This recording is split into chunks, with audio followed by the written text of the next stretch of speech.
Essa é a aula 16. É uma aula que a gente vai falar sobre um tema que é o complexo de Édipo, que é a base da psicanálise clássica e é possivelmente a maior contribuição, ou o início de uma grande contribuição junguiana, né, onde essa ideia da psicanálise clássica encontra um novo caminho.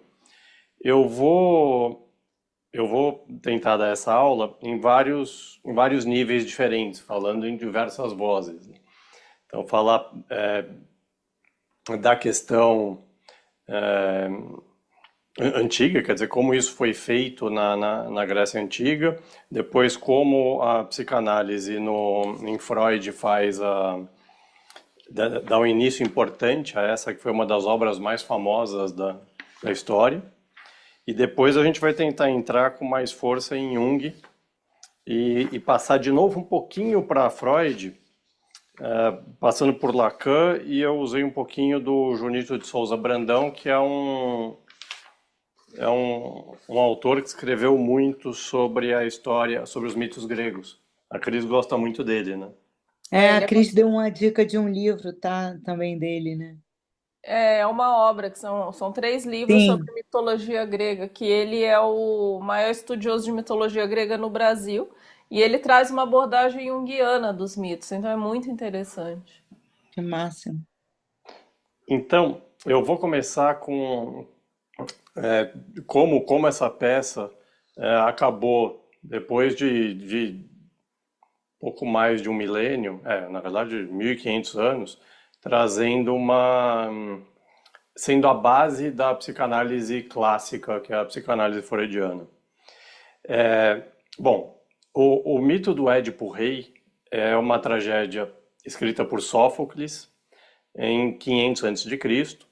É uma trilogia que trata, em partes, a vida do rei Édipo. No século XIX, em Viena, haviam várias produções falando sobre essa peça de Sófocles e com um sucesso muito grande. O Freud foi a uma dessas apresentações e o que ele sentiu ali acabou dando forma, em 1899, ao desejo de piano. Como o que o Freud entendeu durante a peça foi que era algo que compunha todo o ser humano, era um fenômeno universal, psicológico inato. Ele já acompanhava os seres humanos antes mesmo da nossa nascença, né? Antes de nós nascermos. E para Freud é a causa da grande culpa inconsciente que nós vivemos. Ele baseou isso em sua análise de seus sentimentos ao assistir à peça, suas observações causais de crianças neuróticas e normais, e no fato de que a peça Édipo Rei teve sucesso em ambos os públicos, antigo e moderno. Moderno para ele, mas mais atualmente, quer dizer, mais atualmente não, um pouquinho antes, ela também teve muito sucesso porque Hamlet é muito parecido. Hamlet, num determinado aspecto, é quase uma revisão do Édipo Rei de Sófocles. Freud descreveu o Édipo como o seguinte: seu destino nos move apenas porque poderia ter sido o nosso, porque o oráculo lançou a mesma maldição sobre nós antes do nosso nascimento, como lançou sobre Édipo. É o destino de todos nós, talvez, dirigir nosso primeiro impulso sexual para nossa mãe, e nosso primeiro ódio e nosso primeiro desejo assassino contra o nosso pai. Nossos sonhos nos convencem de que isso é assim. Nesse aspecto, apesar de eu usar homem e mulher dessa forma, o Jung defende que o complexo de Electra é a versão feminina do complexo de Édipo. E é muito próximo. Então, no caso das mulheres, né, que é o nosso público principal, a gente pode inverter esse impulso sexual tende ao pai e o nosso primeiro ódio à mãe. Tem algumas diferenças no complexo de Electra, mas fundamentalmente na psique eles são parecidos. Aqui, como junguiano, a gente sempre traz essa questão. Aliás, antes disso, antes de trazer a diferença, tem uma questão que é a seguinte. É importante observar um grande equívoco do Freud, em nomear o complexo de Édipo baseando-se no personagem clássico. Freud, em seu livro A Interpretação dos Sonhos, deixa claro que aquele que sofre deste mal tem plena consciência de quem são seus pais, mas o Édipo literário assassina o pai e tem filhos com a sua própria mãe sem ter consciência das suas identidades. Então, o Édipo literário não sofria do complexo do Édipo no formato freudiano, mas no formato junguiano todos nós sofremos até um determinado ponto. E é um grande formador da nossa psique. Na teoria clássica da psicanálise, o complexo do Édipo ocorre durante o estágio fálico do desenvolvimento psicossexual, idade entre 3 e 6 anos, quando ocorre também a formação da libido e do ego. No entanto, pode se manifestar em idade mais precoce. Essa questão de formação da libido e do ego nessa forma é uma forma freudiana de olhar para isso. A forma junguiana, a libido e o ego já existem até mesmo antes da pessoa nascer, ou ao menos na concepção. Então já há uma energia libidinal naquele nascituro, ou naquela criança que acabou de nascer. Já há um ego em formação, ainda não um ego estruturado, mas essas estruturas já existem. Para o Freud ainda não. Ele vai um pouquinho mais para frente nessa fase até os 6 anos. O infantilismo psicossexual, apesar de a mãe ser o parente que gratifica principalmente os desejos da criança, a criança começa a formar uma identidade sexual discreta, menino e menina, que altera a dinâmica do relacionamento entre pais e filhos. Os pais tornam-se objetos da energia libidinal infantil. O menino dirige sua libido, desejo sexual, para sua mãe e direciona o ciúme e a rivalidade emocional contra o seu pai, já que é este quem dorme com a mãe. Lembrando essa visão freudiana. Além disso, para facilitar a união com a mãe, o id do menino, quer dizer, o inconsciente do menino, quer matar o pai, como fez Édipo. Mas o ego pragmático, baseado no princípio da realidade, sabe que o pai é o mais forte entre os dois homens que competem à posse da mulher. No entanto, o menino permanece ambivalente sobre o lugar do pai na família, o que se manifesta como o medo da castração pelo pai, fisicamente maior. O medo é uma manifestação irracional e inconsciente da id infantil. A defesa psicológica em ambos os sexos fornece resoluções transitórias do conflito entre as motivações do id e as motivações do ego. O primeiro mecanismo de defesa é a repressão, o bloqueio de memórias, os impulsos emocionais e as ideias da mente consciente. Mas a sua ação não resolve o conflito id-ego, quer dizer, o inconsciente e o ego. O segundo mecanismo da defesa é a identificação, pelo qual a criança incorpora ao seu ego as características de personalidade do pai do mesmo sexo. No que se adaptar, o menino diminui sua ansiedade de castração, porque a sua semelhança com o pai o protege da ira do pai na sua rivalidade materna.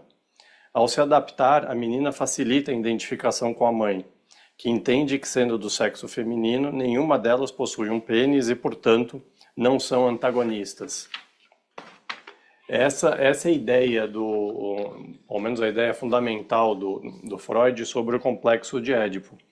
Ele mostra que essa é a primeira grande divisão na psique infantil.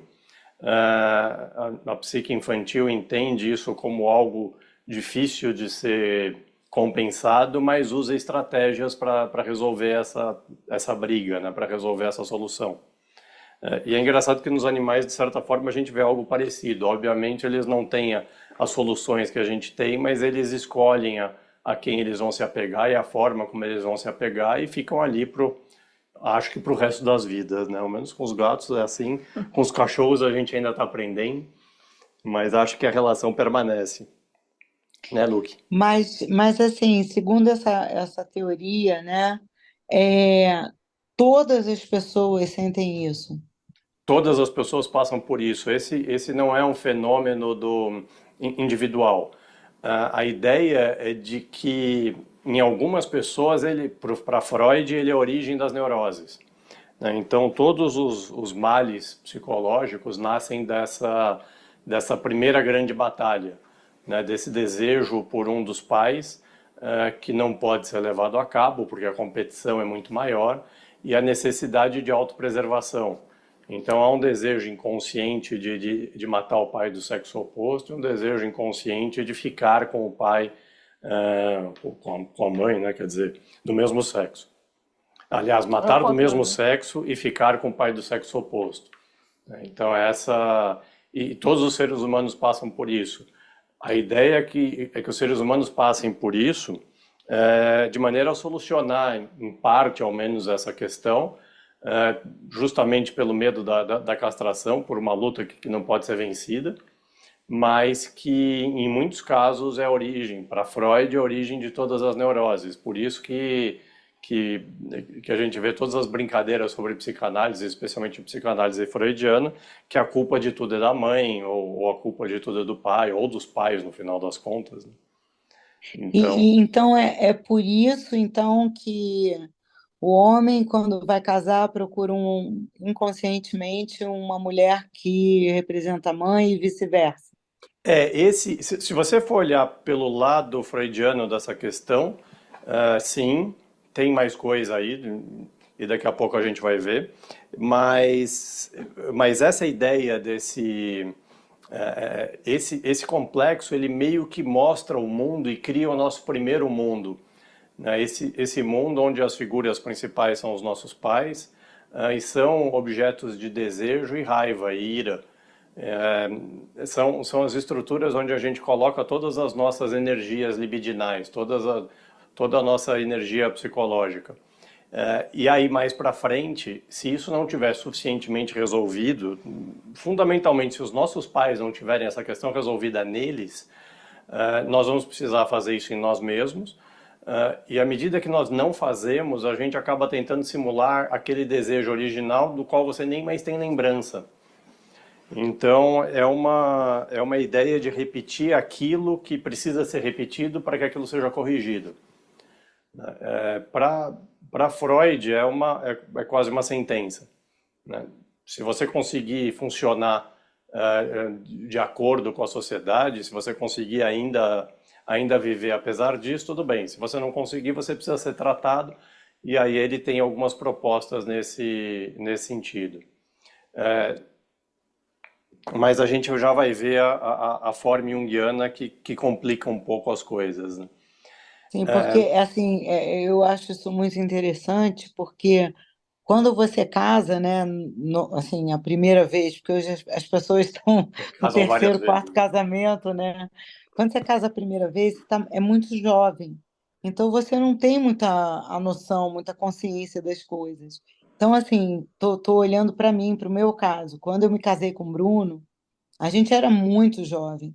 Com o passar dos anos, foi ficando tão claro as minhas semelhanças com a mãe dele e ele com o meu pai, sabe? Assim, de temperamento, os dois quietinhos, sabe? E, assim, várias outras coisas, assim. E a gente até comentou sobre isso. Como que naquela época a gente ia ter isso na consciência, né, de forma consciente?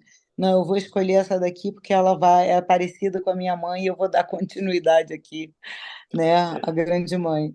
Você vê que essa conversa na hora certa muda bastante o resultado, porque você vai olhar para essas coisas com o carinho necessário, com a informação necessária para poder se comportar. Não que necessariamente você mude o comportamento, mas você vai mudar essa capacidade de observação sobre o que está acontecendo. Eu lembro que uma vez a gente estava conversando com um dos meus antigos sócios, e ele falava que tudo que ele não queria na vida era ficar igual ao pai dele. E aí ele tinha acabado de brigar com uma das filhas, tinha ameaçado bater nela, esse tipo de coisa. Ele falou: Nossa, agora olhando para isso, eu estou igualzinho ao meu pai. Eu fiz de tudo para não ser como ele, não ser rígido como ele, não agir da mesma forma, né? Sem conversar, sem determinar. O pai era juiz e ele é advogado. E essa diferença é uma diferença sutil, mas uma diferença importante, né? O juiz dá a lei. Bom, né, em tese ele não deveria, mas ele deveria fazer parte de um tripé que constrói a solução social para as questões jurídicas. Mas eles não se entendem assim. Então eles acham que de fato são donos da lei, falam pela lei, e sentenciam. E é o que ele acabava fazendo com as próprias filhas. Então, a ideia de que você pode ser de fato diferente, não é que você não possa ser diferente, você até pode, mas você só pode se diferenciar pela consciência e por uma nova consciência. Porque senão não tem jeito, você vai tender a repetir inconscientemente aquilo que aconteceu. Você já sabe que essa estrutura está em você. E o único jeito é entender a si mesmo muito melhor e começar a escapar desse mundo limitado que os nossos pais nos apresentam. É muito difícil fazer porque esse mundo é um mundo integral, né? Então, quer dizer, toda a sua forma de comer, o lugar onde você vive, onde você estuda, as pessoas que você conhece, todas essas coisas fazem parte do mundo dos seus pais. Então, você, em grande parte, é fruto disso, mas há um rompimento importante nessa primeira fase, onde um desejo inconsciente se manifesta e uma impossibilidade desse desejo ser concretizado. Eu vou contar a história de Édipo para a gente ver mais ou menos de onde vem essa conversa, mas é bem legal. Só fazer uma menção ao complexo de Eletra, que é uma coisa. Deixa eu explicar um pouquinho como é que é isso aqui. Bom, o complexo de Electra define-se como sendo uma atitude emocional que, segundo algumas doutrinas psicanalíticas, todas as meninas têm para com sua mãe. Trata-se de uma atitude que implica uma identificação tão completa com a mãe que a filha deseja, inconscientemente eliminá-la e possuir o pai. É o Édipo para as meninas. O Freud referia-se como complexo de Édipo feminino, tendo Jung dado o nome de complexo de Electra. Baseando-se no mito grego de Electra, filha de Agamenon, a qual quis que seu irmão se vingasse da morte do pai de ambos, matando por fim sua mãe Clitemnestra. Freud rejeitava o uso de tal termo, por isso enfatizar a analogia da atitude entre os dois sexos. O complexo de Electra é muitas vezes incluído no complexo de Édipo, já que os princípios se aplicam a ambos, são muito semelhantes.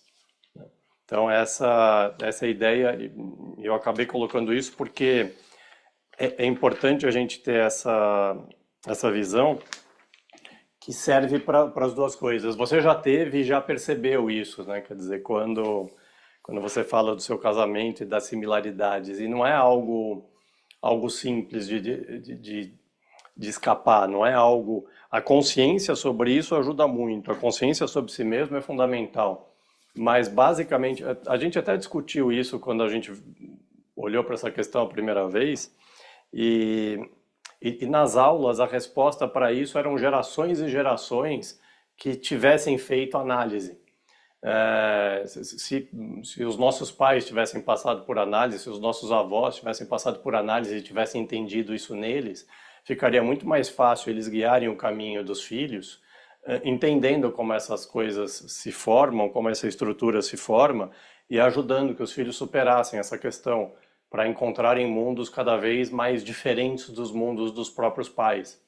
Senão você vai ter que voltar a repetir aquilo que já foi feito, passar em grande parte por essas questões, para só aí poder criar a consciência necessária para uma nova fase. Mas a psicanálise, a análise junguiana vem evoluindo bastante, mais gente vem passando por isso e as modificações que o nosso mundo vai viver por causa disso são muito grandes.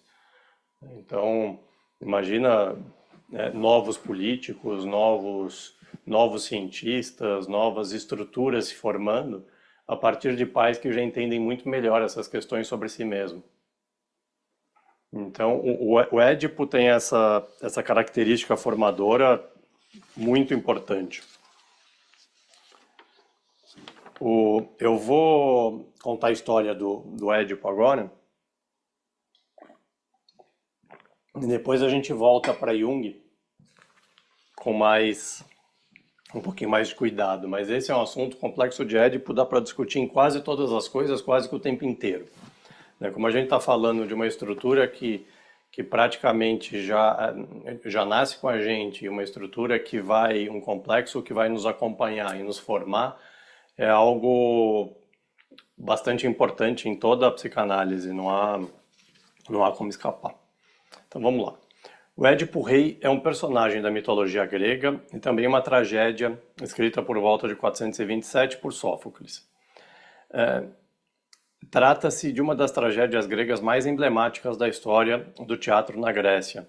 É baseada no mito de Édipo e citada pelo filósofo grego Aristóteles em sua obra Poética. Eu vou fazer o resumo, vou contar o final, porque não é porque senão ia ter que fazer a própria obra, mas... Na lenda grega, Édipo, filho de Laio e Jocasta, era o rei de Tebas, a cidade que fora assolada por uma peste. Ao consultar o oráculo de Delfos, Édipo descobriu algo trágico sobre sua vida. Ele foi amaldiçoado pelos deuses. Então essa é a ideia de Freud, de que todos os seres humanos foram amaldiçoados pelos deuses com que Édipo vai sofrer. Ele estava destinado a casar com sua mãe, com que teve 2 filhos e 2 filhas, e a matar seu pai, o rei que governava a cidade antes de Édipo. Após saber a verdade, sua mãe mulher, sua mãe esposa, se enforcou e Édipo, envergonhado de seus atos, perfurou os próprios olhos. Tudo começou quando seu pai teve um filho com Jocasta. Um dos oráculos já lhe tinha avisado sobre seu destino trágico, ser morto pelo seu próprio filho. Depois do nascimento da criança, Laio se arrepende, pede para um de seus servos abandonar o bebê no Monte Citerão, entre Tebas e Corinto, com os pés amarrados numa árvore. Entretanto, ele foi encontrado por um pastor e acabou sobrevivendo, sendo adotado pelo rei de Corinto, Pólibo, que o considerou seu próprio filho. Já adulto, Édipo decide abandonar Corinto e ir a Tebas consultar o oráculo, que revela sobre sua maldição, matar seu pai e casar com sua mãe. Desconsolado com a revelação, segue em direção à cidade e no meio de sua jornada acaba matando seu pai por uma discussão que tiveram numa encruzilhada. Basicamente foi um acidente de trânsito. Aí no acidente de trânsito o pai resolveu atacá-lo e ele, maior e mais forte, conseguiu matar o pai. Mas ele não sabia que era o pai. Além disso, encontra a esfinge. Ele sai de lá, vai em direção a Tebas, e encontra uma esfinge na porta da cidade de Tebas. Um ser mitológico, metade leão e metade mulher. A esfinge aterrorizava grande parte do povo de Tebas, com seus enigmas, posto que quem não adivinhasse era devorado por ela. Todavia, Édipo acerta a pergunta feita por ela, e por fim, ele acaba se matando. Ela acaba se matando, desculpa, não é o Édipo ainda. O Édipo não se mata, ele só fura os olhos. A esfinge acaba se matando uma vez que o enigma dela foi descoberto. Esse fato fez com que ele se tornasse o herói e fosse eleito o novo rei de Tebas. Como curiosidade, o enigma proposto pela esfinge foi o seguinte: qual é o animal que de manhã tem 4 pés, 2 ao meio-dia e 3 à tarde? Sem hesitar, Édipo responde que essa figura é o homem. Isto porque na infância engatinha, na idade adulta anda ereto com os 2 pés e na velhice necessita da bengala, o 3º pé, para se apoiar. Esse conto, né, esse enredo daria uma novela hoje bem legal ainda, né? Ele é bem interessante, tem uma série de detalhes sobre ele que vale a pena ler. Teve uma novela dessa, como teve com a Vera Fischer, a Teve, né? Jocasta. Com um cara Ela era a chato, Jocasta. e o Édipo era um cara... Você lembra, Cris? Era um garotão, Felipe, não sei o quê. Felipe Camargo, não é? Eu acho que era. Isso. Era Eu não isso assisti mesmo. a novela, mas eu lembro que teve uma Isso. coisa assim. Acho que eu Agora peguei... tem muitos anos, muitos anos. Não, tem muito tempo. Eu peguei, acho que birra de novela com essa novela. Não, porque era uma palhaçada, né? Era uma palhaçada Eu não vi mesmo. essa novela. Não perdeu Era nada, Cris. Mas é verdade. Acho que de certa forma nessa novela, como eu me irritei com as interpretações, eu acabei não conseguindo assistir. Mas acho que essa novela meio que estragou Eu não posso falar que eu não tenho ideia, né, do que tinha nessa novela, mas eu sei que tinha a Jocasta e o Édipo. A Vera Vera Fischer estava muito ruim. É isso que eu ia falar, o desempenho dela é sofrível. Impressionante. sofrível, assim, de você ficar com vergonha alheia, sabe? É, era isso mesmo, né? Era uma coisa assim, você via aquilo e falava, mas o que que essa mulher está fazendo com a peça, né? Com a novela. O Felipe Camargo não estava tão ruim, mas como ele contracenava muito com ela, realmente ficou péssimo. Bom, A esfinge se matou. a Esfinge se matou, se bem que ela era Jocasta, não era... Não, não, a esfinge. A Esfinge, Do mito. sim, a Esfinge se matou. É, quando ele descobre O quando enigma. ele dá a resposta, e essa Esfinge tinha matado um monte de gente na cidade. Então, ele ter conseguido ganhar da Esfinge, como era um ser enviado pelos deuses, foi muito interessante. E por isso ele virou o rei da cidade, e foi aí que ele conheceu a própria mãe, que ele não sabia que era a própria mãe. Bom, eu vou falar de Jung, mas para falar de Jung aqui a gente vai passar um pouco pelo Freud de qualquer forma e fazer um pouquinho de comparações. A teoria do incesto de Freud, baseada no que ele veio a chamar de complexo de Édipo, utiliza-se das fantasias e regressões da libido que referem-se ao inconsciente pessoal na histeria.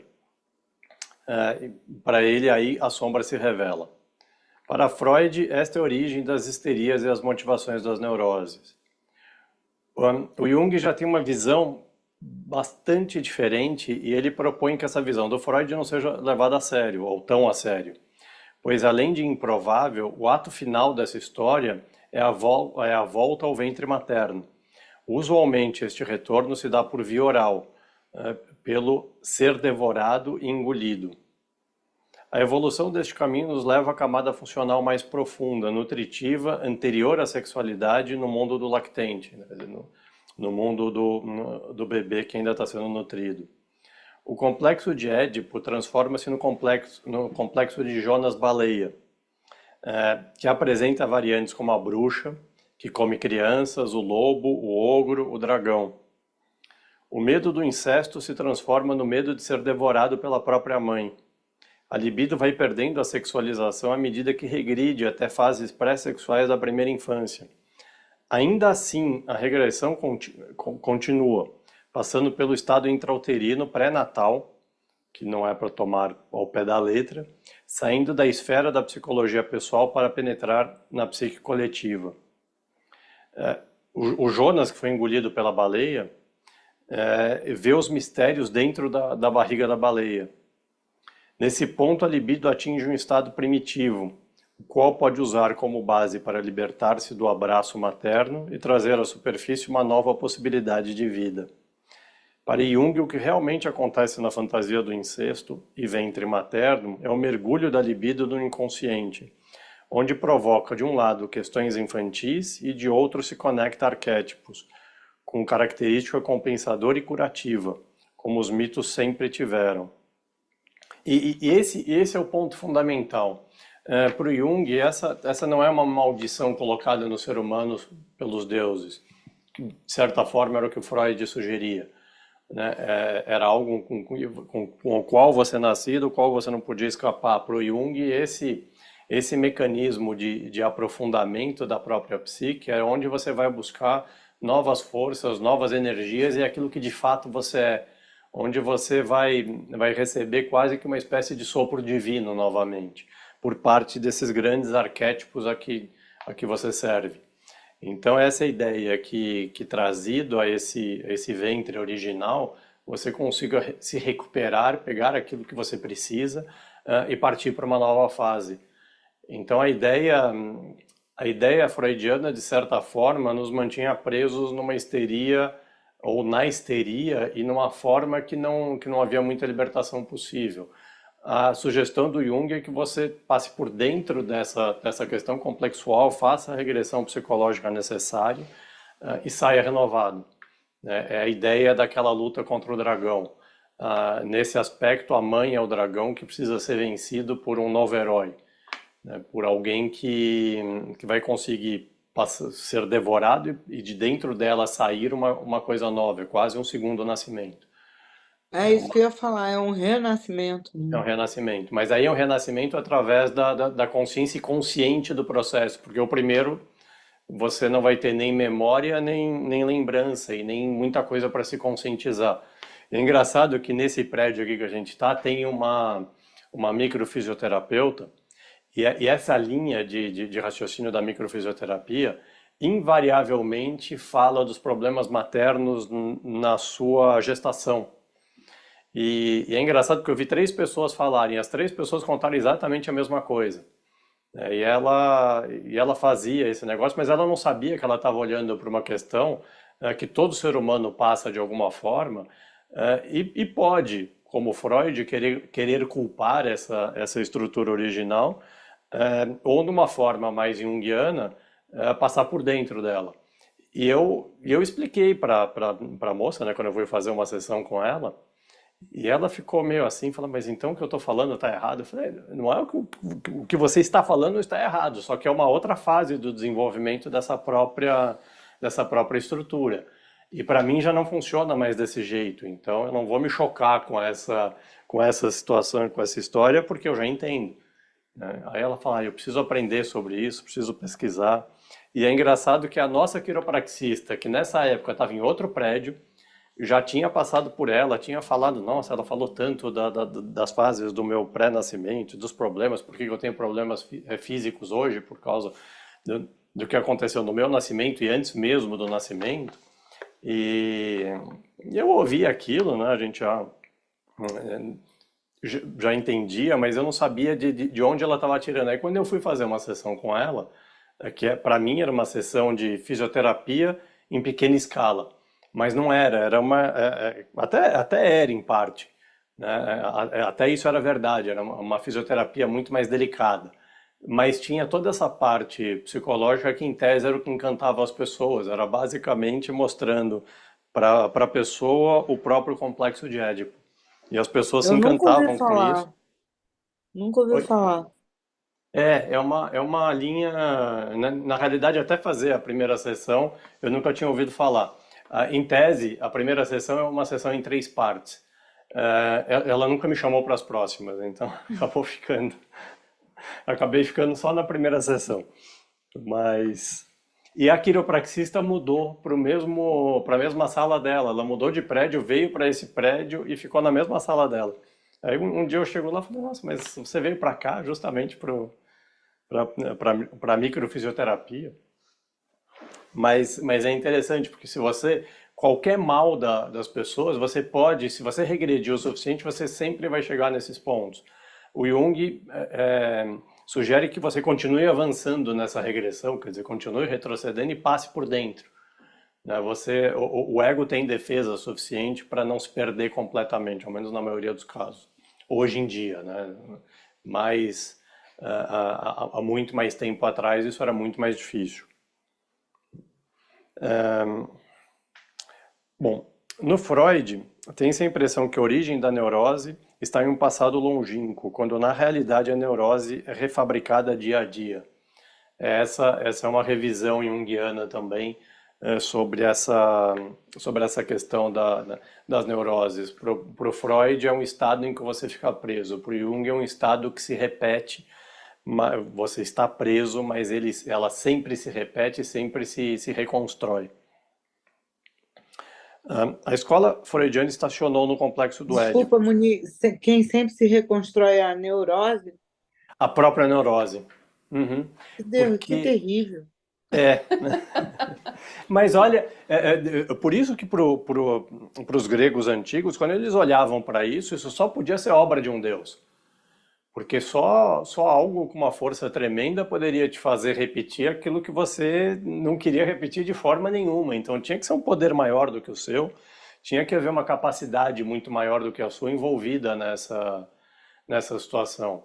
Mas para o Jung, só a repetição das neuroses e essa refabricação das neuroses vai te permitir, com leves alterações, perceber a diferença e ultrapassá-la.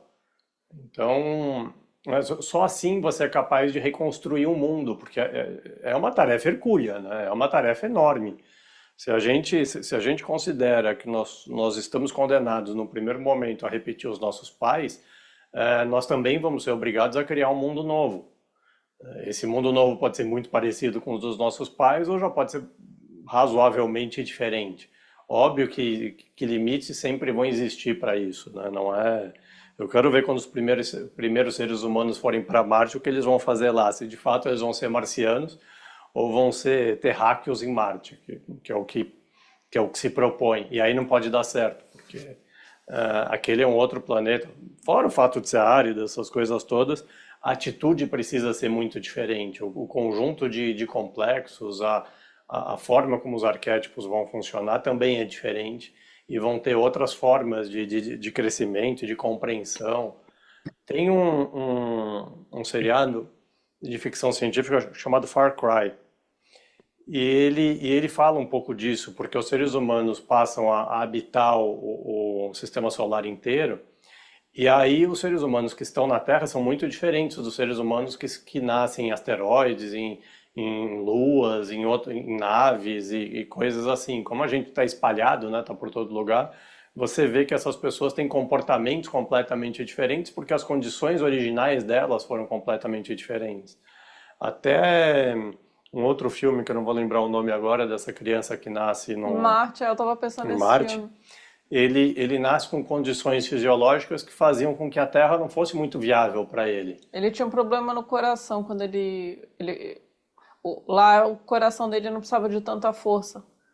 Aí quando ele E veio para pra cá ele era muito fraco, por é, causa da pressão atmosférica e da da gravidade. gravidade. A forma como os órgãos crescem é diferente.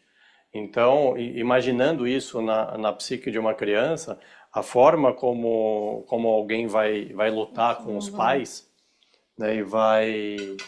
Oi? Eu vou ver se eu descubro o filme. A forma como você vai empreender esse movimento de compreensão de si mesmo em prol de um novo universo que te cerca, acaba sendo muito diferente de acordo com o local onde você está, de acordo com a situação em que você está inserido. O nome do filme é The Space Between Us, É o espaço entre O nós. Espaço Entre Nós. É um filme de 2017. É bem legal esse filme. Você assistiu ou não? Não? Não assisti. Você sabe onde está passando, Cris? É Netflix, alguma coisa assim? Deixa eu ver. HBO?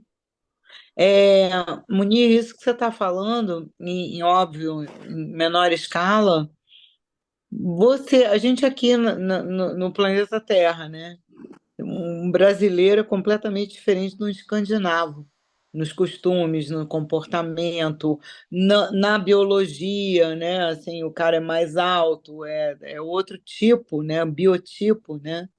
Imagina em outras, Em né? outros planetas, em outra Asteroides, situação. estrelas, imagina um E, negócio e é desse. algo para o qual a gente está se preparando. Então é uma coisa, por exemplo, para pessoas que vivem no frio, a ideia de você não ter a capacidade de previsão, de antecipação, se você passar por um inverno rigoroso, você simplesmente morre. Então você precisa se comportar de uma determinada maneira com que digamos, o sul do mundo, né, as partes quentes, as partes equatoriais do mundo, essa capacidade de previsibilidade, de mesmo que você eventualmente roube ou desvie verbas, não dá para você fazer como o governo brasileiro, por exemplo, que desvia 95 e fica 5. Se fosse assim, tivesse neve aqui, tivesse o frio que tem o Canadá, não sobrava um vivo, né? Porque você nunca ia construir os sistemas necessários para isso. Então, em compensação, esses outros povos, com essa mania de controle, acabam fazendo guerra sem parar.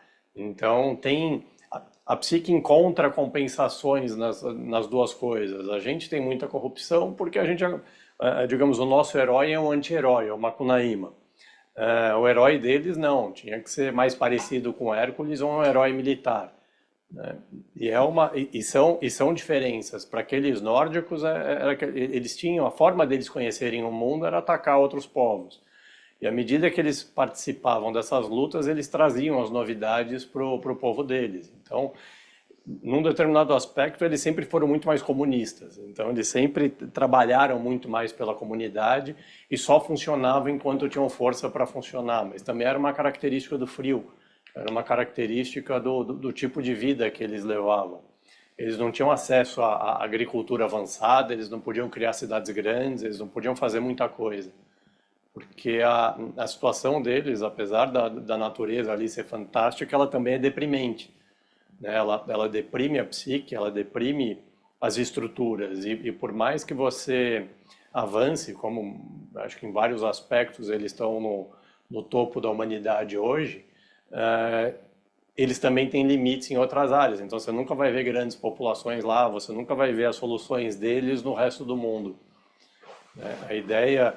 E, de certa forma, nos dois casos, a gente está falando de uma prisão edipiana.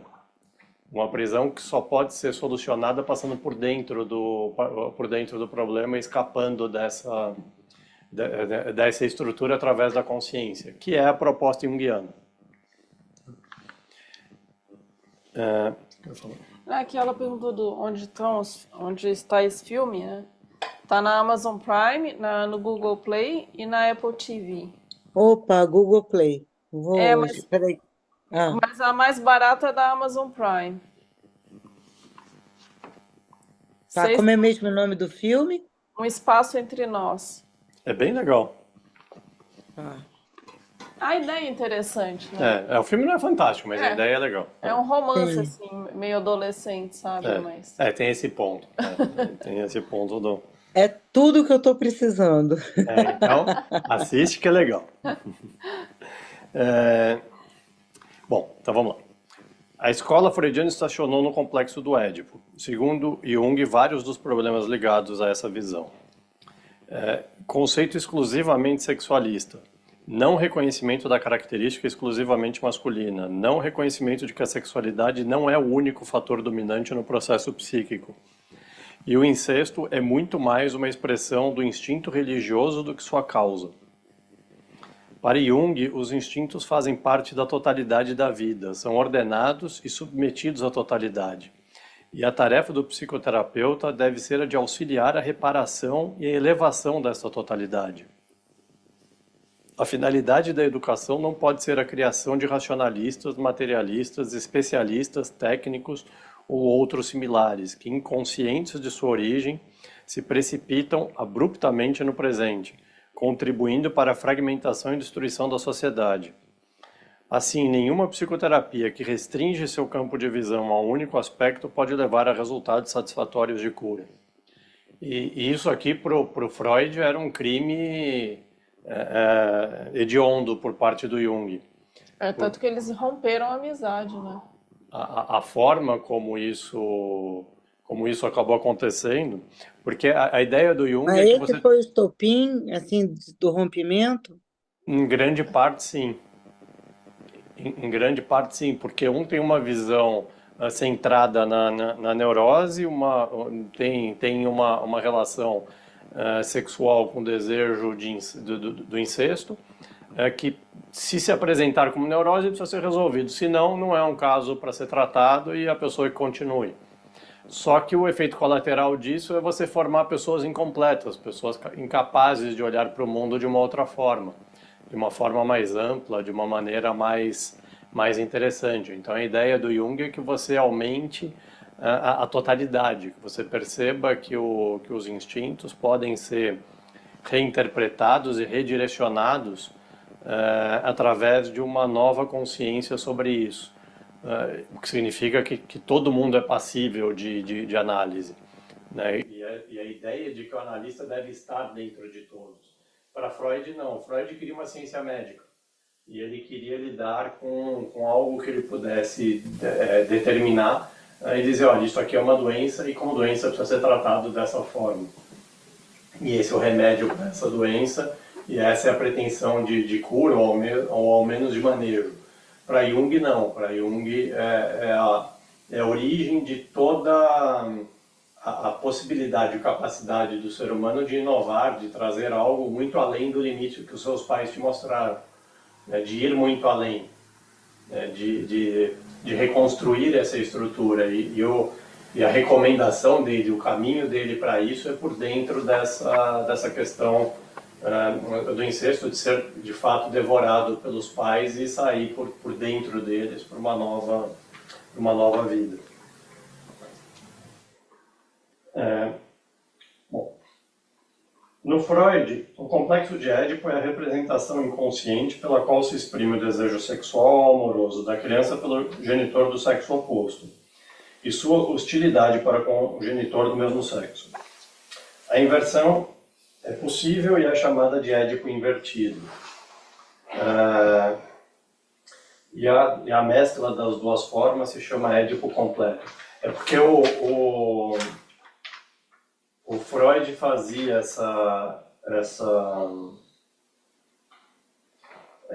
ele, digamos, ao invés de ele amplificar um complexo, como o complexo do Édipo, ele restringia cada vez mais.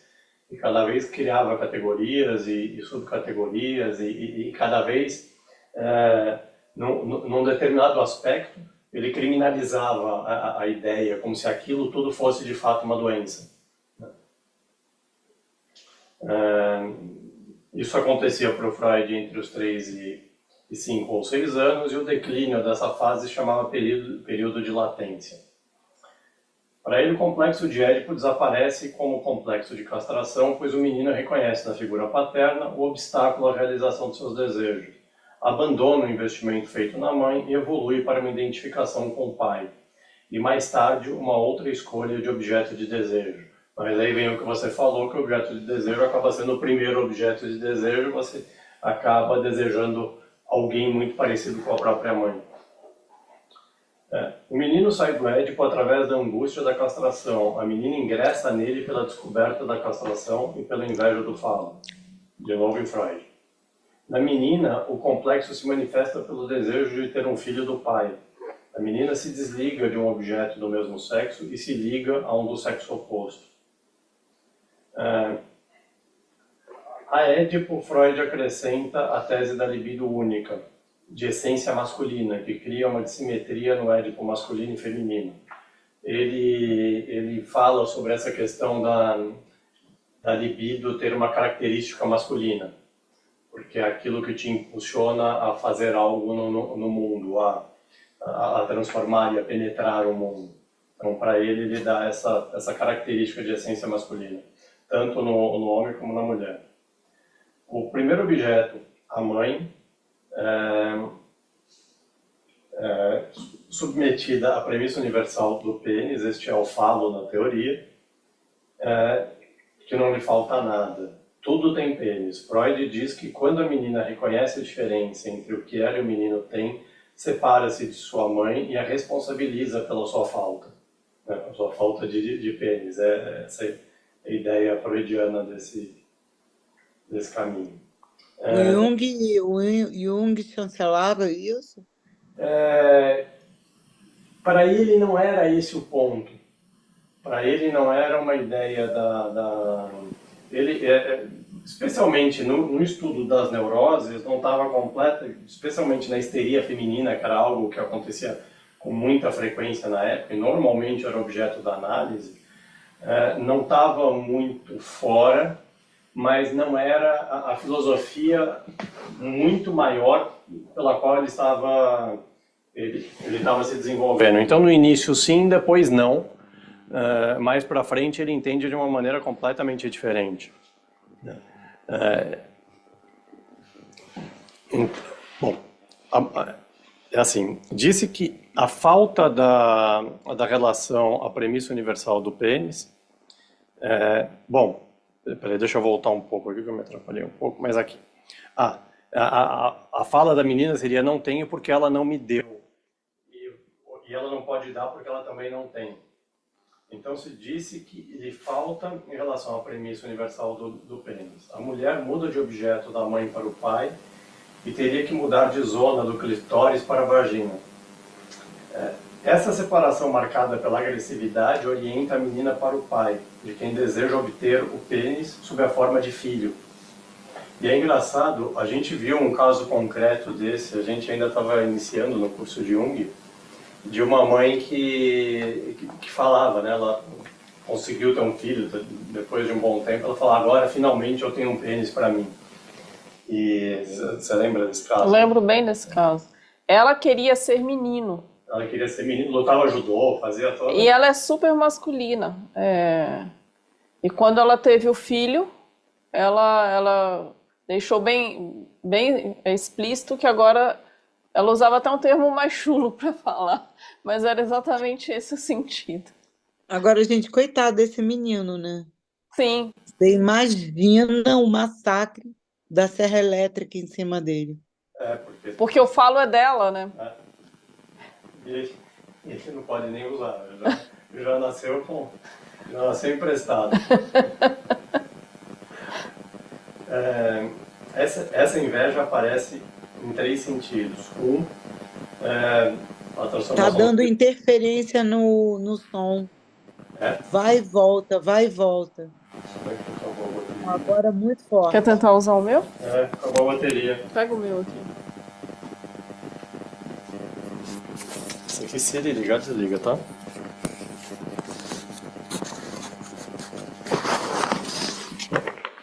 Acho que agora tá melhor, né? Tá ótimo. Porque o outro acabou a bateria, acho que era isso que estava acontecendo. O da crise é que estava pegando a minha voz no final das contas. Então vamos lá. A história da inveja do pênis em Freud. É, a menina, o primeiro ponto, a menina gostaria que o clitóris fosse um pênis, depois deseja o pênis do pai, depois espera ter um filho do pai. O pênis na sua forma simbólica, né? O falo na sua forma simbólica. Freud diz que no inconsciente, excrementos, dinheiro, filho e pênis são confundidos e intercambiáveis. Há entre eles uma equivalência. E isso é uma coisa até que eu estava pensando, né, quando eu estava revendo essa aula, é um dos problemas, é uma das evoluções do Alzheimer. A pessoa meio que passa por essas fases. E, inclusive, eles acabam, à medida que a consciência regride, eles acabam lidando com excrementos de uma maneira completamente diferente. É toda uma coisa, jogam as roupas fora ao invés de lavar. É uma forma toda. O Alzheimer vai nos trazendo de volta para essas fases. E aí Você pode acabou. repetir, por favor, essa frase aí? O Alzheimer, ele nos, Não, nos leva não. de volta. A Ah, sequência? tá. Vamos lá. É, a inveja do falo aparece em três sentidos. Quer que o clitóris seja um pênis, deseja o pênis do pai, e três, espera ter um filho do pai, o pênis na sua forma simbólica. O Freud diz que no inconsciente, excrementos, dinheiro, filho e pênis são confundidos e intercambiáveis. Há entre eles uma equivalência. Ele defende que os símbolos dessas coisas todas acabam se reunificando no inconsciente, especialmente no inconsciente coletivo, mas é onde a pessoa acessa quando o Alzheimer avança muito. E aí essas coisas são todas, de fato, para o mundo, para o nosso mundo, elas viram intercambiáveis. Obviamente, a pessoa que está com Alzheimer não sabe mais porque ela já não está fazendo mais essa associação, mas de qualquer jeito ela acaba lidando com isso dessa forma.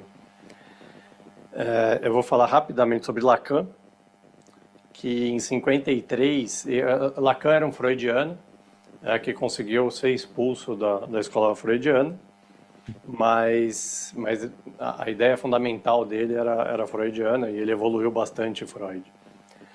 O complexo de Édipo é uma função simbólica, onde o pai intervém sobre a forma de lei, para privar a criança da fusão com a mãe. Isso para quem tem animal é bem mais fácil de perceber, né? Assim, o pai tem que castrar o filho. A lei primordial, segundo Lacan, pois aquela que, regulando a aliança, superpõe o reino da cultura ao reino da natureza, entregue à lei do acasalamento. Em Lacan tudo é complicado mesmo. A forma dele escrever é sempre complicada. O som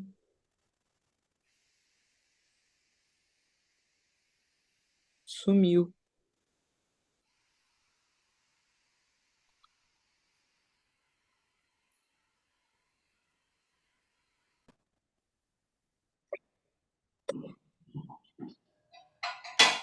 É que as duas baterias acabaram. Eu acho que eu esqueci de carregar o carregador desse negócio e. Aconteceu alguma coisa, travou tudo. É, Você travou. verdade. Espera aí que.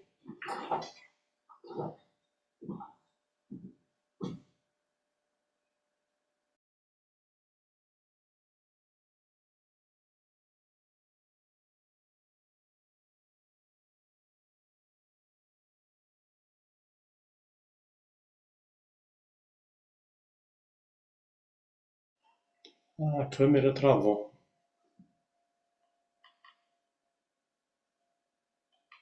Aconteceu alguma coisa.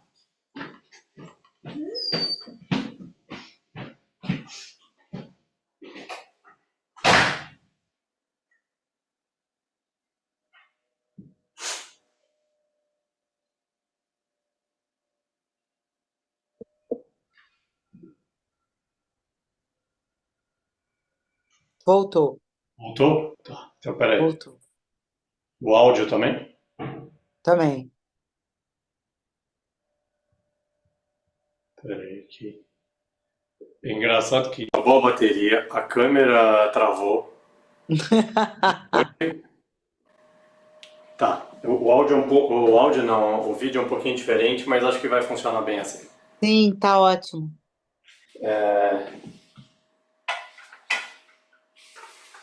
Então, só repetindo.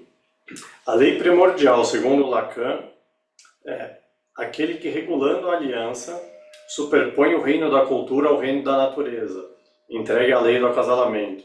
É a ideia de que o pai, na relação do filho e da mãe, ele precisa trazer, ele precisa mostrar para o filho quais são as leis da cultura que ele pertence.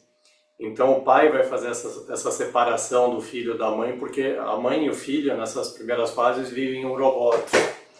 E Ouroboros é uma estrutura forte demais para ser rompida naturalmente.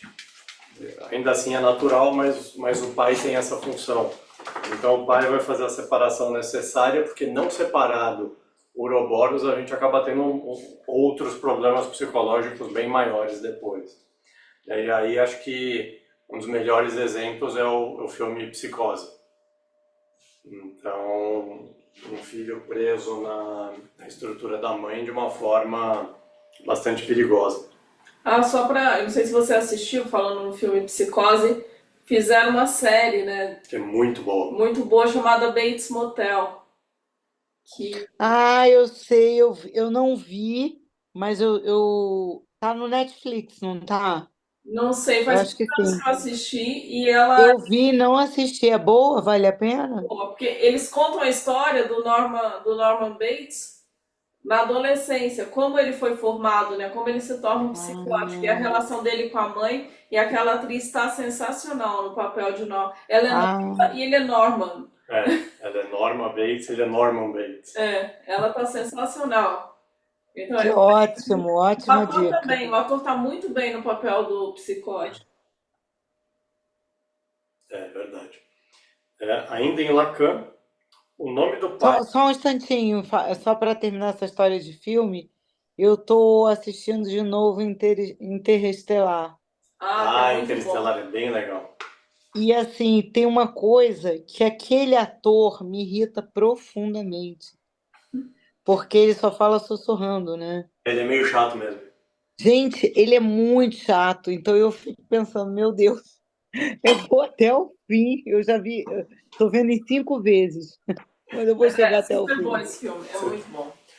A gente fez até com, acho Um que grupo, né? a Marta e o Caio, né, e as crianças. Não, a gente fez com o Marcos. Fez com o Marcos Não, uma. acho que a gente fez também uma, não fez? Não lembro. Acho que a gente fez, A gente fez, mas a gente fez uma com o nosso professor de teoria junguiana. Foi bem legal. Porque tem uma série de interpretações legais, né? Então você assiste o filme e comenta com o filme fresco na cabeça. Sim.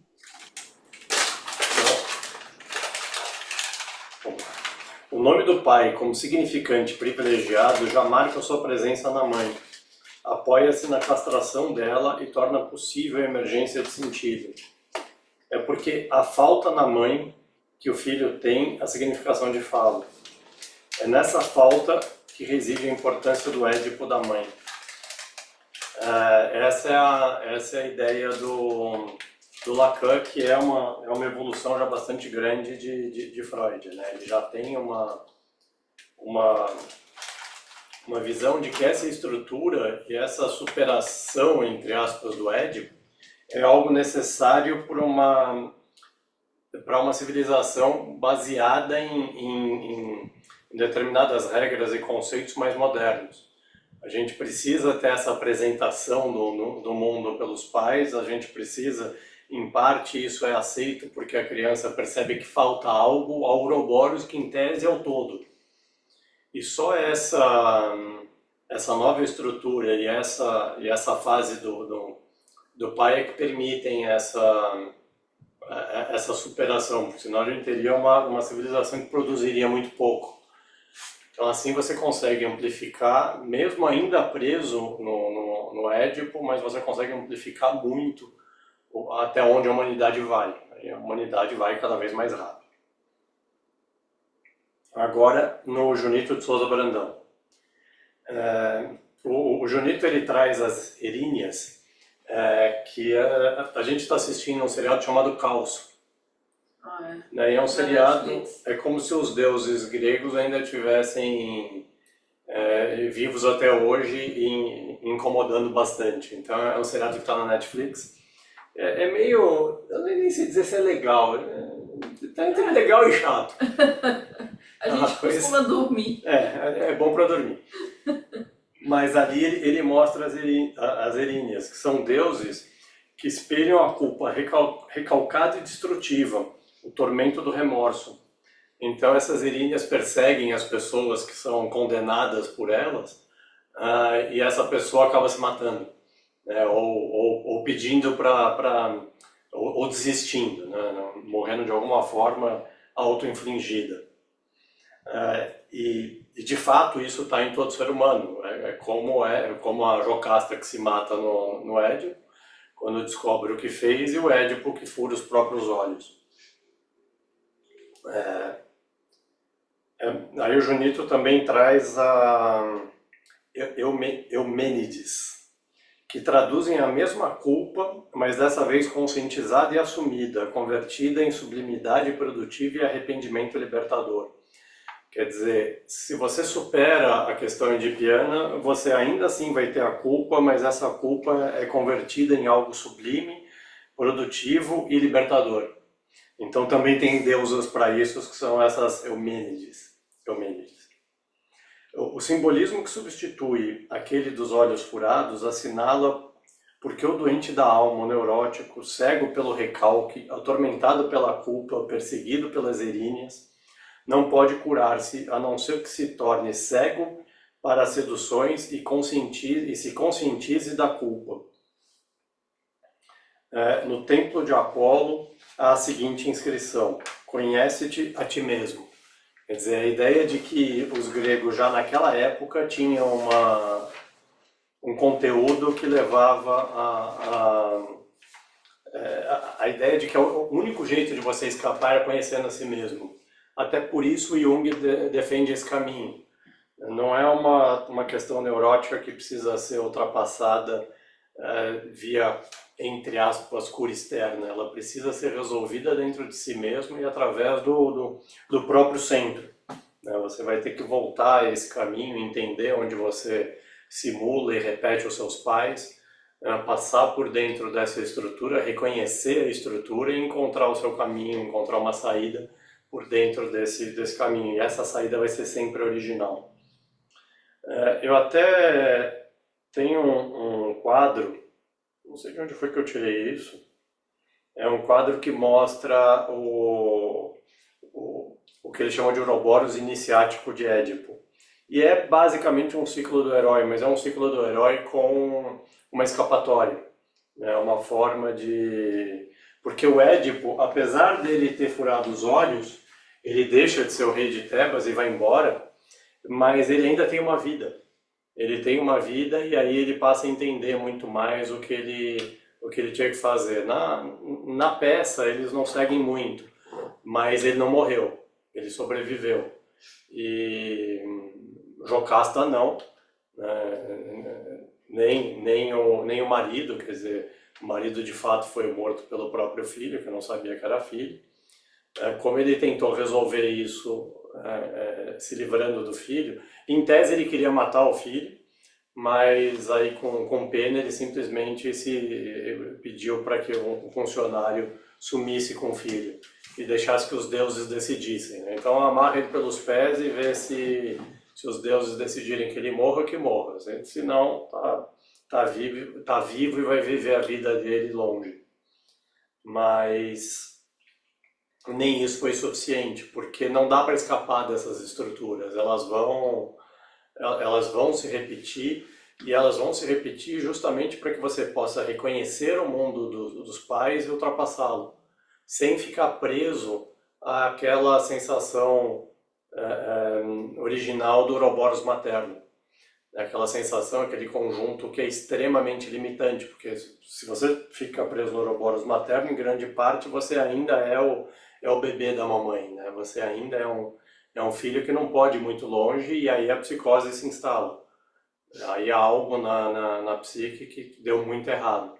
Então o rompimento do Ouroboros precisa de um casal, mas ele precisa de um casal, mas ele vai ter que ser repetido para Jung, para Lacan mais adiante, via consciência. E para se fazer isso é o processo da análise. Por isso a gente está realmente falando da base de toda a análise. Essas estruturas, não são estruturas simples de serem ultrapassadas e revistas. Por um motivo ou por outro, cada um tem os seus próprios, ela é um mundo inteiro que tem que se reconstruir. É um trabalho demorado, é algo que você precisa se dar o tempo necessário para isso. E é uma estrutura humana universal. Quer dizer, ela vai de formas diferentes, mas ela vai estar presente em todos os casos, de todas as formas. Esse desenho, eu acho que eu não consigo mostrar aqui agora, eu até posso tentar. Dá para ver um pouquinho? Sobe um pouquinho, tá bom. Dá para ver, sim. Ele mostra esse ciclo do Édipo. É que ele mostra dentro da história, mas essa história de praticamente todos os heróis, não com esse requinte de crueldade, mas o ciclo do herói é um ciclo também, e é aquele ciclo que vai trazer um novo. Então é aquilo que a gente falou, na linha junguiana as coisas se repetem, mas se repetem em fases mais elevadas. Então agora já dá para entender que esse monte de coisa que eu falei agora já tem uma característica diferente, já está num nível mais elevado. Tudo bem que na velha ética, nas estruturas originais em que a gente contou alguns mitos, essas coisas todas, a gente já tinha elevado bastante, mas agora a gente volta para o interior e propõe que a solução passa para o interior da nossa origem. É como o Jonas dentro da baleia, que uma vez que ele entra na baleia para conhecer o que ele precisava conhecer e trazer uma grande novidade ao mundo. E de certa forma é o que a análise faz. Ela cria uma introversão muito grande, porque é a partir dessa introversão que você de fato vai trazer o que você para o mundo, e é sempre uma coisa original. Muito mais original do que os nossos pais podiam imaginar. E é por isso que você não pode, de fato, resolver os complexos em si. Está conseguindo me ouvir? Por isso que você não pode resolver os complexos em si sem entender seus pais. É uma coisa que eu defendo muito na análise. Você tem que entender a sua origem. Tem algumas linhas dentro da psicologia que acham que você não tem que revisitar essas questões, mas sem revisitá-las você não decifra a questão. E não é como a linha freudiana que defende que a culpa original está nos pais e é uma culpa que precisa ser não desconsiderada, mas ultrapassada. Você vai revisitar os pais, entender a culpa deles, daí você já tem a quem culpar. Não é essa a ideia. A ideia não é que a origem de todos os males está ali, apesar de ser a sua origem, mas é entender que a partir desses males e desses problemas, você tem a sua chance de, por dentro deles, entender a si mesmo e perceber como essas forças enormes nos formaram e como a gente pode utilizá-las de uma outra forma. Então, a quantidade de energia que se liberta nesse negócio é enorme. Nessa Sem dúvida. Sem dúvida, porque enquanto você não consegue libertar isso, você não consegue seguir adiante, né? Não dá. E para você libertar, você tem que identificar, né? Como é que você vai libertar uma coisa que você não sabe, né? É o que a gente defende. Por isso, não é, digamos, não há nenhuma regra na linha junguiana que diga que você tem que revisitar e tem que passar por essas questões, mas sempre que você aprofundar analiticamente alguma questão, você vai voltar para sua família, para os seus pais, para a sua história inicial.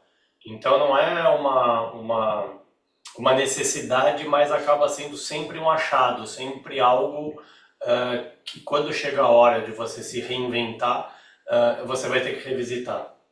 Então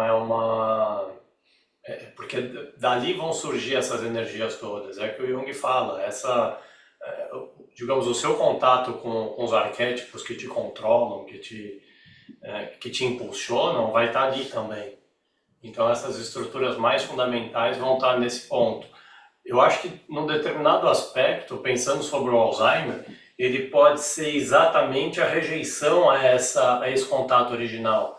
Seria a sua última chance de recuperar energias nessa fase, mas como para você está tudo resolvido, não há mais nada para fazer, você fica numa espécie de neurose até o fim, através dessa doença. Ela desestrutura o ego, você volta às fases primárias da sua vida e acaba morrendo por ali. É quase como se você recusasse a última chance que você tem de uma revisão daquilo que você de fato precisa rever. E agora, no último período que eu convivi, né, com o pai do Bruno, né, ele teve um AVC e ele desenvolveu demência vascular cerebral. E eu convivi tanto com meu pai quanto com o pai do Bruno, né? Meu pai tinha Alzheimer. E eu fiquei impressionada porque, embora muito semelhantes, elas são diferentes, né? Mas eu acredito que, diante disso aí que você está falando, o sentido da inconsciência é exatamente o mesmo. São Porque, assim, houve um evento, um AVC, né? Uhum. Que startou ali aquele processo, né? Mas, por exemplo, minha avó não teve um evento exatamente, mas chegou num determinado ponto em que ela achava que era uma criança de 5 anos de idade e que queria voltar para casa dela. Ela já morava Oh, meu Deus. há 90 anos, sei lá, não, 90 anos não, ela morava uns 70 anos mais, 75 anos no Brasil. E morava na casa dela, sei lá, 20 anos, 20 e poucos anos, né, quando chegou nesse ponto. E aí ela pegava o elevador e tentava ir embora do prédio. Os porteiros é que seguravam e falavam, não pode ir embora não. E ela achava que estava em outro lugar. Então, de fato, você se transporta pro início da sua vida. É algo que, se você recusar revisitar, você vai revisitar de qualquer forma. Sim, é inevitável, né? Só ter tempo suficiente. Se você tiver tempo suficiente, você vai revisitar essas matérias de um jeito ou de outro, ou através de um evento fisiológico, né, como você descreveu, ou Alzheimer, que em linhas das medicinas integrativas atuais seria uma espécie de diabetes do tipo 3, quando o cérebro se torna resistente à insulina. Então é como se você vivesse comendo sem que aquela comida pudesse fazer efeito energético no cérebro. O cérebro está sempre com ausência do alimento básico. E, de certa forma, o que a gente está falando é exatamente isso. A base do complexo de Édipo tem as energias básicas que vão nos alimentar para a nova fase da nossa vida. Se você se recusa, como é a resistência insulínica cerebral, se você se recusa a aceitar esse alimento, você fica preso justamente às portas desse mundo com esse alimento que você não é capaz de consumir. E eu acho que cada vez mais, quanto mais o ser humano consegue chegar até o final do ciclo dele, mais ele vai ver exatamente essa questão. Porque se você não é morto, sei lá, numa guerra, como acontecia antigamente, bem que agora está acontecendo um monte de guerra também, mas o ser humano chegando a 80, 90 anos, ou eventualmente passando disso, ele vai ter que revisitar essas matérias de alguma forma em algum ponto da vida dele para encontrar novas energias. Possivelmente, quando ele fizer isso, a gente vai encontrar um novo patamar de longevidade. E uma longevidade mais útil, né? Que você não precisa... para pessoas das nossas idades, os homens e mulheres, né, de 40, 50 anos, quando nós éramos crianças, já eram extremamente velhos. Agora, hoje, você vê as pessoas de 50 anos, elas não são velhas, elas ainda têm uma vida inteira pela frente. Mas, e com atividade, com consumo, com geração de novos conteúdos, com se reinventando, encontrando novas coisas. E essa é a proposta nesse aspecto do Édipo. Se você for olhar o Ouroboros como a base em que o Édipo acontece, é de onde você vai tirar as energias para a fase seguinte, e são energias fantásticas, são energias gigantescas. Quando você volta conscientemente a esse ponto e sai dele pelo centro dele, e aí a centroversão é um mecanismo para fazer essa derivação, né, de onde você está, para onde você vai, para onde você volta, a gente vai encontrar uma humanidade muito menos doente, muito mais razoável. Eu acho que, por exemplo, coisas como essa nova visão empresarial de ciclo de vida das coisas, de respeito à natureza, de uma série de coisas. Tudo bem, ela é rara ainda e a maior parte é falsa.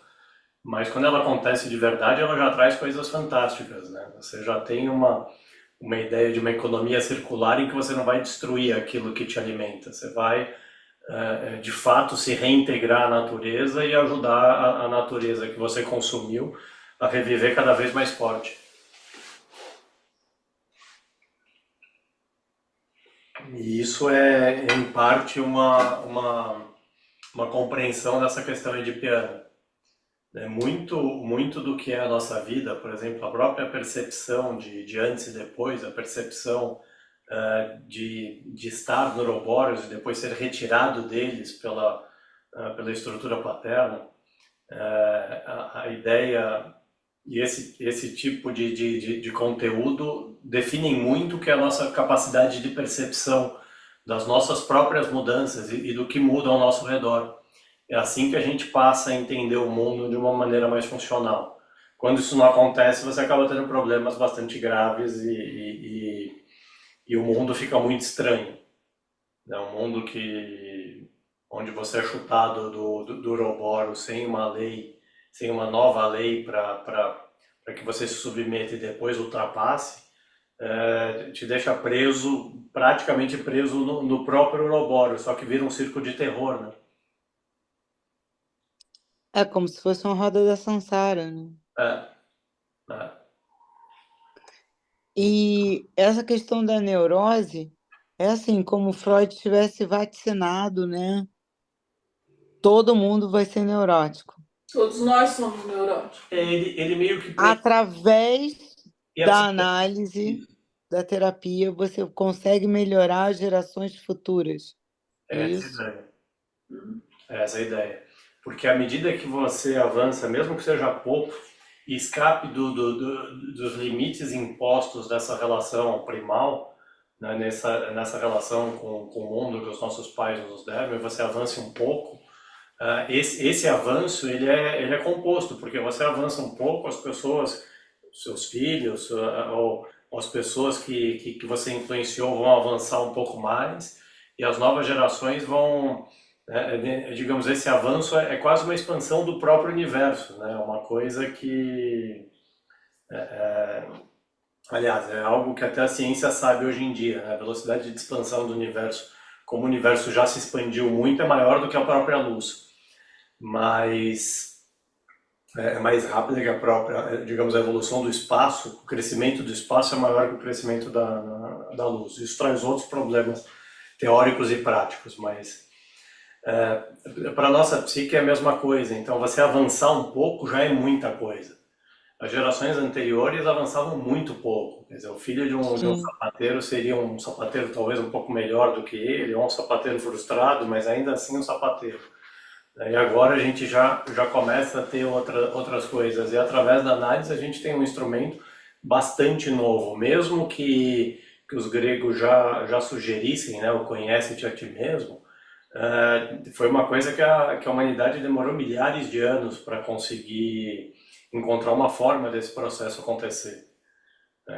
Num determinado ponto você pode falar, conhece a ti mesmo, pode ser conhecer o meu interior fisiológico, conhecer, fazer um monte de exames, saber exatamente como cada célula se comporta, mas não funciona, né? Você pode conhecer e fazer a medicina preventiva que você quiser, ainda assim você vai ficar surpreso pelas coisas que você encontra, né? Pela forma como o seu corpo se rebela contra você mesmo, porque Ou, o ponto é anterior, isso está dentro da sua psique. Está dentro da sua psique e como o Jung sugere, anterior a você mesmo. Então, você vai ter que fazer esse caminho e desse caminho aproveitar energias fantásticas para as novas fases. Eu acho que esse é um ponto em que a medicina, por exemplo, vai ter que evoluir muito no tratamento das demências, porque você não vai ficar demente para ser o que você... Ou, digamos, a cura da demência não era ser o que você era. A cura da demência é ser algo novo, né? E fazer algo novo. Não é curar para ser a mesma coisa, é encontrar a energia necessária para ser algo muito melhor. Ou, digamos, muito, muito diferente. Melhor é um termo complicado. mas é o quê? Alterando a consciência da pessoa? Ela é assim, em algum ponto, a nossa sociedade, especialmente a nossa sociedade pós Segunda Guerra Mundial, Guerra do Vietnã e algumas dessas grandes guerras, ela criou um determinado mundo que funciona para algumas coisas, mas é extremamente doente em outros aspectos. As demências que a gente vive hoje, por exemplo, essa ideia da resistência à insulina, da diabetes do tipo 3, é uma ideia interessante porque ela indica que hábitos repetidos ao longo de muito tempo, e a gente está falando de 80, 90 anos, de 70 anos, de vida, criam problemas no final da vida que são problemas quase que punições de deuses, né? Porque você viver essa demência, esse declínio cognitivo, viver esse tipo de coisa é uma punição divina. Então, há algo que pode ser feito na revisão do que nós somos, que provavelmente vai nos impulsionar por outros tantos anos, talvez mais 50, 60 anos, depois dos 80, talvez em algum ponto a humanidade chegue mesmo a 120, 130, 150 anos funcional. Mas para fazer isso, você vai precisar revisitar tudo, todos os seus valores e falar, isso aqui está errado. Eu não preciso e não devo comer tanto para fazer como os meus pais faziam. Eu não posso ser como as pessoas que eu segui eram. Eu preciso viver de uma outra forma, eu preciso lidar com o estresse de outra forma, eu preciso diminuir a importância sobre a meritocracia, por exemplo. Porque se você retira a meritocracia como sistema principal do capitalismo, você encontra outras coisas. Você pode encontrar a originalidade como algo mais importante. E aí você passa a ter um conjunto de valores em que a demência não seja um resultado inexorável. Então, é óbvio, se você continuar vivendo como os nossos pais viveram, você sabe qual é o caminho final. Se você sobreviver tempo suficiente, é exatamente onde você vai chegar. Então, voltando às suas origens, encontrando a energia necessária para se renovar, há uma nova proposta. Agora, não significa que o processo seja fácil, né? a Via Crucis de Cristo também se reprisa nas nossas próprias vidas. A gente também vai passar pelas nossas próprias Vias Crucis. Não há outra. Não tem escapatória, é inexorável. Você precisa reconstruir um mundo, então não é algo. E o mundo que você vê, quer dizer, é quase como se nós fôssemos deuses das nossas próprias histórias, mas como se nós fôssemos inconscientes dessa capacidade. Você consegue reconstruir tudo, você consegue refazer tudo, mas você não acredita nisso. Você não sabe disso, você não entende isso, porque inúmeras gerações anteriores a você não sabiam, não entendiam e tinham certeza que não eram capazes dessa forma. Sim. E a Então, gente vai repetindo o padrão, né? Sem consciência, né? sem Porque consciência, Sim, quando você tem sim, consciência, você muda essa. você muda sim. detalhes da repetição. Tem coisas que a gente não tem nem ideia que a gente está repetindo ali, né? E a hora que você muda, muda tudo. É. Tudo à sua volta muda, toda a estrutura muda. Por isso que, por exemplo, com a doença do Hulk, né, o câncer, que podia ser câncer ou não ser câncer, a gente teve que pesquisar isso muito dentro da gente, fazer os nossos processos de introversão e entender o câncer em nós mesmos. Porque ele é nosso, né? Ele não está no cachorro, ele está em nós. Ele se manifestou no cachorro que em determinado aspecto doía mais do que doeria em nós mesmos.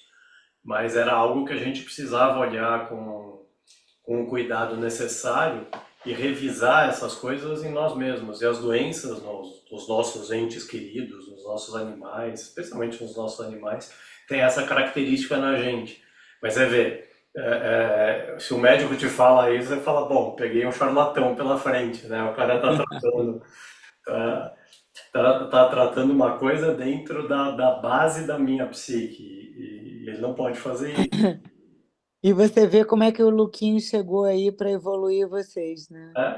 Né? Com certeza. Porque são coisas que se você não consegue enxergar de um jeito, você vai enxergar de outra forma. E Mas como foi rápido, né? como foi rápido, foi algo fantasticamente rápido. Hoje ele até está comportado aqui na aula, não está reclamando, está aguentando bem.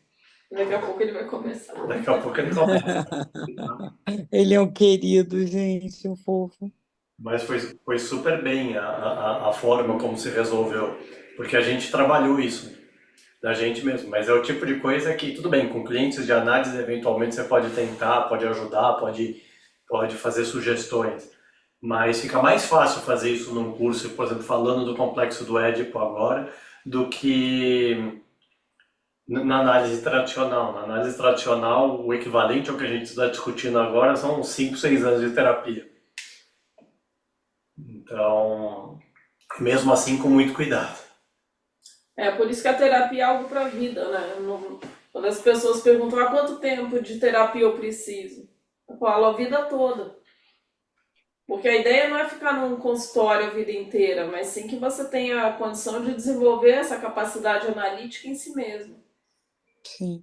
E como tudo muda o tempo todo, você está toda hora tendo que recalcular a tua rota e rever conceitos que já não te servem mais, né? Então, E esse é constante, né? E essa o significado da transformação. Tudo que se apresenta precisa ter né, um novo olhar. Se eu tentar enxergar as coisas sempre do mesmo jeito, eu não as compreendo e, portanto, eu não saio delas. Sim, No sim. novo olhar, você cria a sua própria prisão. Com certeza. A história do elefantinho que fica ali com a cordinha, Né? condicionado àquilo e, né, tá preso a nada. Não aprenda nada. Né? E nós somos assim, né, em grande parte. A nossa prisão não foi alguém que nos colocou nela, mas sim nós estamos sem entender que estamos. Perfeito, perfeito. Nossa, me dá um cansaço quando eu penso tanta coisa que a gente precisa ainda compreender, né, e elaborar e olhar. Nossa Mas a Senhora, energia vai aparecer. É. A energia necessária vai aparecer. E as coisas vão se colocando conforme a necessidade, Porque né? a gente não pode mensurar isso em quantidade. Ah, eu tenho muita coisa para aprender. Na verdade, a partir do momento que eu me transformo, a minha compreensão de uma quantidade enorme de coisas Entendo, faz tempo, né? entendo. Então não tem como mensurar. Até porque está tudo interligado, né? Tá tudo interligado, tá tudo conectado. Então, a partir do momento que algo se transforma em mim, eu passo a enxergar muitas coisas de forma totalmente diferente. Sim, perfeito, perfeito. Então, não tem como medir isso, não tem como dizer, é uma quantidade enorme de assuntos. Não, eles não se dão de forma linear, né? A compreensão ela não se dá de forma linear. Ela se dá Verdade. quase como uma progressão geométrica. Lembra que a gente na escola aprendia progressão aritmética e depois ia para geométrica. Aí você fica pensando, né, como é que eu vou imaginar esse cálculo de algo que se dá de uma forma de multiplicação? É mais ou menos isso, né? Você abrange Sim, tantas camadas que não tem como calcular. sim, verdade. Muy bien. Legal, mas a gente vai voltar um pouco a esses assuntos Sempre volta. nas próximas. Maravilha, gente. Muitíssimo obrigada. Aula maravilhosa, É, Munir. peraí, Parabéns. desculpa que o Um privilégio. som desapareceu. Imagina, Não, um privilégio não, essa acho que aula você que você caiu está mesmo, acho que o seu praticando. som caiu. Você tá O sem meu som. som? Ué, tá me ouvindo? Não, engraçado. É, Nada, nada. agora sim, voltou. Eu liguei e desliguei o microfone para ver se funcionava. Foi isso, deu certo. Dessa vez eu fui hoje. Gente, muito obrigada. Um ótimo final de semana para vocês. Também. Beijos, Ótimo final de queridos. semana.